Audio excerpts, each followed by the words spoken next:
दरारों के बीच से झांकता हूँ। दूसरी तरफ का कमरा मुझे जाना पहचाना लगता है। यह मेरी बेटी गीता का कमरा है। मैं किताबों की अलमारी पर पूरी ताकत से वार करता हूँ। किताबें गिरने लगती हैं। गीता उन्हें गिरते हुए देखती है, लेकिन वह मुझे नहीं देख सकती। मैं पीछे मुड़ता हूँ।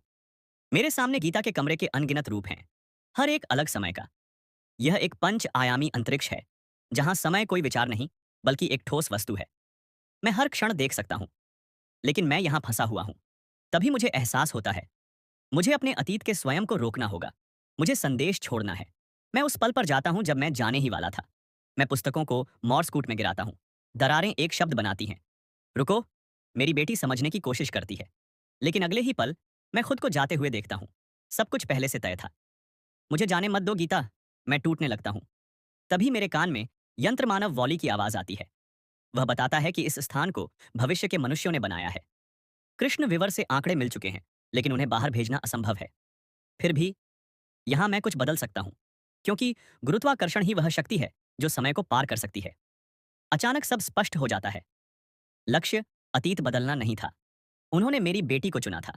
मैं धूल आंधी वाले दिन पर जाता हूं, गुरुत्व से धूल को नासा के निर्देशांकों में सजाता हूं, तो मैं ही था जो अपने अतीत को नासा तक लाया। फिर मैं गीता को वह घड़ी पकड़े देखता हूं। घड़ी ही कुंजी है। मैं मॉर्स कूट में आंकड़े भेजता हूं। घड़ी की सुई हिलती है।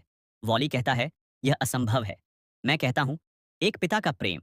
पंच आयामी स्थान सिमटने लगता है। मैं जान जाता हूं, उसने कर दिखाया है। मैं वर्महोल में लौट आता हूं। एक यान दिखता है, उसके भीतर सीता। हमारे हाथ मिलते हैं। वर्महोल के आर पार होश आता है अस्पताल में। मानवता बच चुकी है।